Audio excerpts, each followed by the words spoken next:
يا صباح الفل. 4 حاجات لو بتعملهم اضمن لك انك تعيش حياة مليانة بالقلق والتوتر.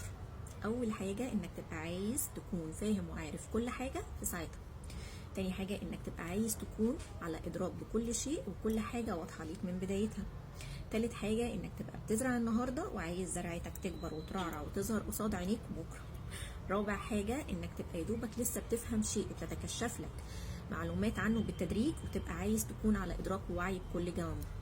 كل ده يندرج تحت آفة العصر، الاستعجال. للأسف أوقات من استعجالنا بنصعب أمور وبنعقدها، هي في طبيعتها بسيطة وسهلة.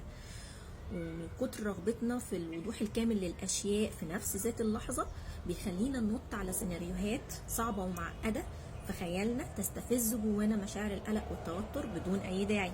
وده يخلينا نتنقل للنقطة اللي بعد كده، وهي إنه عادي جدا أبقى بسعى لشيء أو أبقى بسعى لحاجة معينة ويبقى مش واضح لي شكلها من البداية.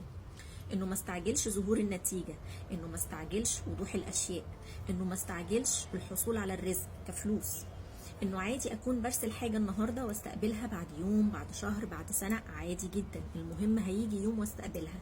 ليه؟ لانه هو ده اللي هيخليني استمر في السعي. ومهارة الاستمرار في السعي هي من اهم المهارات اللي بنحتاجها لتحقيق الاهداف والحصول عليها.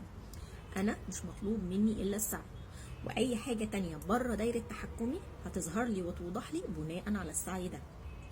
يبقى مطلوب مني ايه دلوقتي؟ مطلوب مني اني اركز على مهارتين مهمين جدا لو عايز احقق اهدافي واحصل عليها في جو من الهدوء والسلام بعيدا عن القلق والتوتر.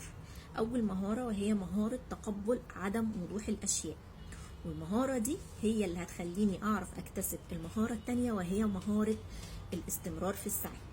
وخلينا نكون متأكدين اننا طول ما احنا بنسعى الاشياء هتوضح لنا في الوقت المناسب لينا ولظهورها. بس كده، ان شاء الله يومكم مليان باللحظات المبهجة السعيدة اليسيرة السهلة. سلام.